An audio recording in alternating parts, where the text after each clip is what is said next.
Hello दोस्तों, स्वागत है आप लोगों का हमारे इस चैनल में। तो आज हम लोग बात करने वाले हैं निमोनिया डिसीज़ के बारे में। तो अगर आप किसी भी मेडिकल एग्ज़ाम या मेडिकल क्षेत्र में रुचि रखते हैं या किसी भी कॉम्पिटिटिव एग्ज़ाम मेडिकल से रिलेटेड आप अपनी तैयारी कर रहे हैं, तो यह वीडियो आपके लिए बहुत ही उपयोगी होने वाला है। यदि आप किसी भी कोर्स डी फार्म या बी फार्म या कि मेडिकल से रिलेटेड जानकारी प्रदान करना चाहते हैं, तो यह वीडियो आपके लिए अति उत्तम होने वाला है, क्योंकि इसमें आज हम लोग बात करने वाले हैं निमोनिया डिसीज़ के बारे में। निमोनिया डिसीज़ होता क्या है, ये फैलता कैसे है, इसका कारण क्या है, कारक क्या है, साइन एंड सिम्पटम्स क्या हैं, इसके लक्षण कैसे होते हैं, किस बैक्टीरिया के द्वारा ये फैलता है, इसमें हम लोग आज चर्चा करने वाले हैं। तो सबसे पहला हमारा क्वेश्चन है, इसमें हम लोग देखते हैं व्हाट इज़ निमोनिया। निमोनिया क्या है, निमोनिया होता क्या है। तो हम लोग इस वीडियो में हिंदी और इंग्लिश दोनों माध्यम से पढ़ाने वाले हैं, जिससे कि बच्चों को कोई भी परेशानी ना हो। इंग्लिश मीडियम, हिंदी मीडियम पढ़ने में किसी भी प्रकार की समस्या का सामना ना करना पड़े और सभी लोगों को आसानी से बातें समझ में आ जाएँ कि निमोनिया क्या है, होता कैसे है, कारक क्या है, क्या डॉक्टर इसमें हम लोगों को सलाह देते हैं, क्या दवा चलाते हैं, इसका क्या जोखिम है, कैसे फैलता है, इस बारे में हम लोग आज चर्चा करने वाले हैं। तो pneumonia is an infection that inflames the air sacs in one or both lungs। तो इससे ये मतलब है कि pneumonia is an infection that inflames the air sacs in one or both lungs. Pneumonia एक संक्रमण है जो एक या दोनों फेफड़ों में वायु थैलियों में सूजन पैदा कर देते हैं, जिससे कि हमारा फेफड़ा जो है इन्फेक्टेड हो जाता है, संक्रमित हो जाता है। विच में फिल विद फ्लूइड्स और पस, जिससे कि जिसमें फ्लूइड जमा हो जाता है, स्पाज़म हो जाता है और पस जम जाता है, जो कि द्रव या मवाद से भर सकती है। आगे हम लोग इसमें देखते हैं, आपको समझ में आ गया होगा कि निमोनिया क्या है, कैसे हो जाता है, फेफड़े में क्या दिक्कतें आ जाती हैं। इसके बाद हम लोग आगे बढ़ते हैं, आगे इसकी पैथोफिजियोलॉजी देखते हैं कि इसका कारक क्या है। ये निमोनिया जो है जब फेफड़े में हो संक्रमण कर देता है, तो ये कैसे फैल जाता है, कैसे हम लोगों के फेफड़ों को नुकसान पहुंचाता है। तो infectious agents invade the lungs. संक्रामक एजेंट, इसका मीन्स होगा संक्रामक एजेंट फेफड़ों पर आक्रमण करते हैं, जो कि फेफड़ों पर आक्रमण कर देते हैं। इन्फेक्शियस एजेंट जो भी संक्रमण पैदा करने वाले कारक होते हैं, वो हमारे फेफड़े में आक्रमण कर देते हैं। कॉजिंग अल्वेलियर इन्फ्लामेशन, जो अल्वेलियर इन्फ्लामेशन कर देते हैं हमारे फेफड़े में जाकर, जिससे वायुकोश की सूजन हो जाती है। फ्लूइड एक्यूमुलेशन हो जाता है, द्रव संचय हो जाता है एंड इम्पेयर्ड ऑक्सीजन एक्सचेंजेस, जो कि ऑक्सीजन के उत्पन्न में जो है एक्सचेंजेस को फेफड़े में अल्वेलोरी द्वारा जो होता है, उसमें ये जो है ऑक्सीजन एक्सचेंज को बाधित करते हैं। इसका मुख्य कारण यही है। निमोनिया डिसीज में मुख्य रूप से फेफड़े में इस प्रकार का कारक उत्पन्न होता है। आगे हम लोग बात करते हैं इसके कॉजेज एंड रिस्क के बारे में। इसके क्या कारण और इससे क्या रिस्क उत्पन्न हो सकते हैं, मतलब क्या रिस्क हो सकता है, इसके क्या कारण है निमोनिया फैलने के। तो सबसे पहले हम लोग इसमें देखते हैं कि निमोनिया जो है, निमोनिया का सबसे मुख्य कारण है बैक्टीरिया। निमोनिया बैक्टीरिया जिसका नाम है स्ट्रेप्टोकोकस निमोनिया, ये स्ट्रेप्टोकोकस निमोनी के द्वारा फैलता है। ये एक मुख्य कारण है निमोनिया के फैलने का। और दूसरा मुख्य कारण हम लोग देखते हैं वायरसेस, जैसे कि किसी प्रकार का वायरस है, फ्लू है, या कि कोविड-19 का वायरस आप लोगों ने देखा होगा जब कोविड फैला हुआ था। कोविड-19 वाले वायरस में ये होता था कि ये जो है फेफड़े में जाकर स्पाज़म कर देता था, एल्वियोलरी में जो है जाके स्पाज़म करता था, ट्रैकिया इसमें सकरी हो जाती थी, ट्रैकिया को ये सकरी हो जाती थी, जिससे काफ़ी कफ वगैरह देखने को मिलता था, फेफड़े में सूजन हो जाती थी, लोगों में संक्रमण ज़्यादा फैल रहा था। तो निमोनिया का रूप भी कोविड-19 ले लेता था।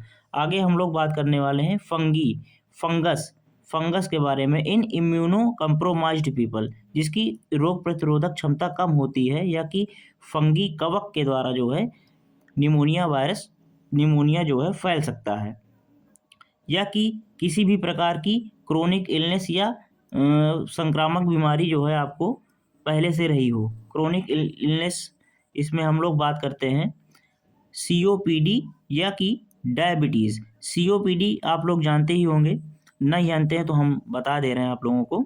सीओपीडी इसका फुल फॉर्म होता है क्रोनिक ऑब्स्ट्रक्टिव पल्मोनरी डिसीज़, जो कि वायु जनित एक फेफड़े में संक्रमित बीमारी होती है, जो कि बाहरी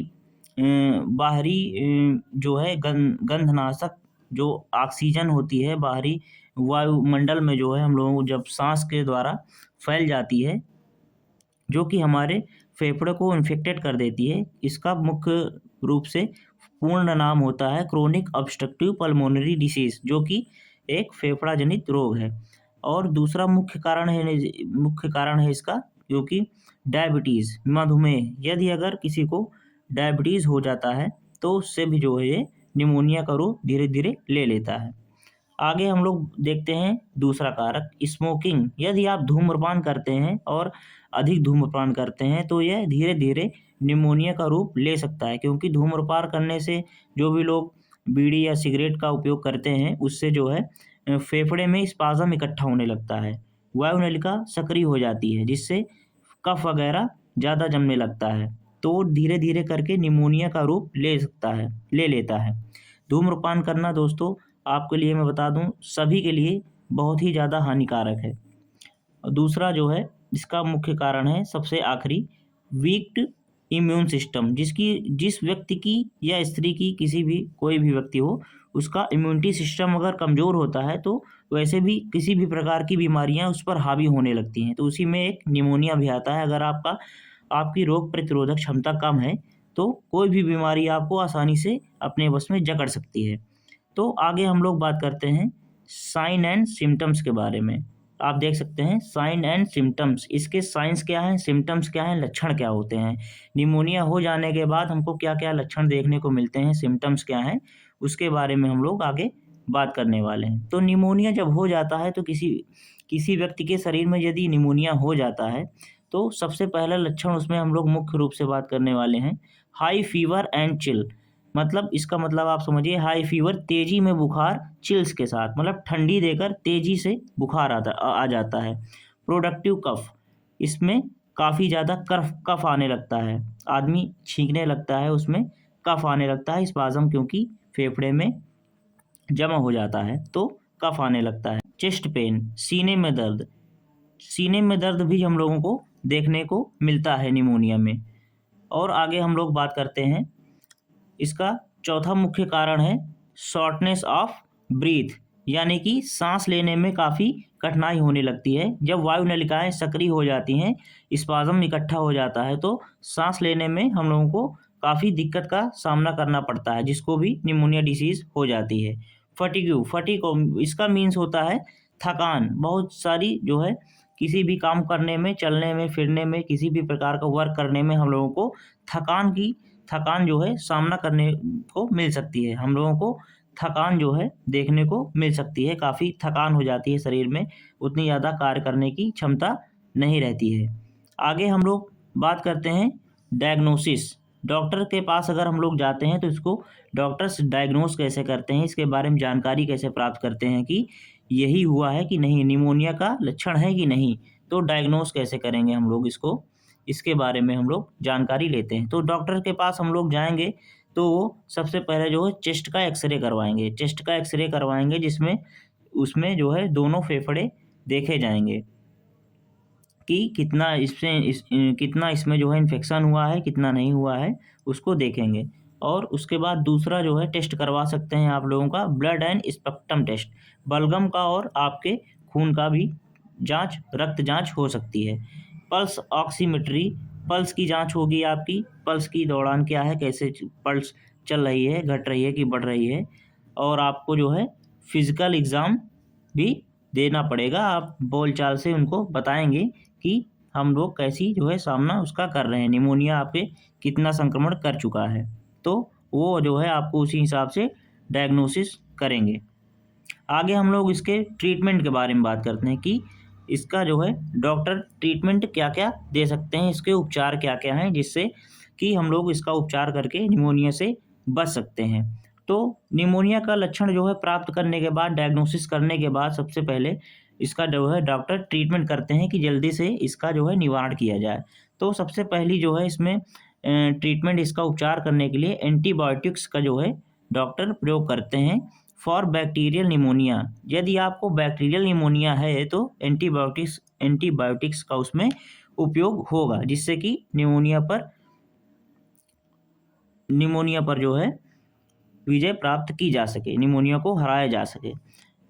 और दूसरा जो है ट्रीटमेंट उपचार देते हैं antivirals for viral pneumonia. Antiviral drug जो है दिया जाता है वायरल निमोनिया के लिए, जैसे कि जो वायरस से जो है संक्रमित हो जाते हैं लोग, उनको जो है एंटीवायरल्स दिया जाता है।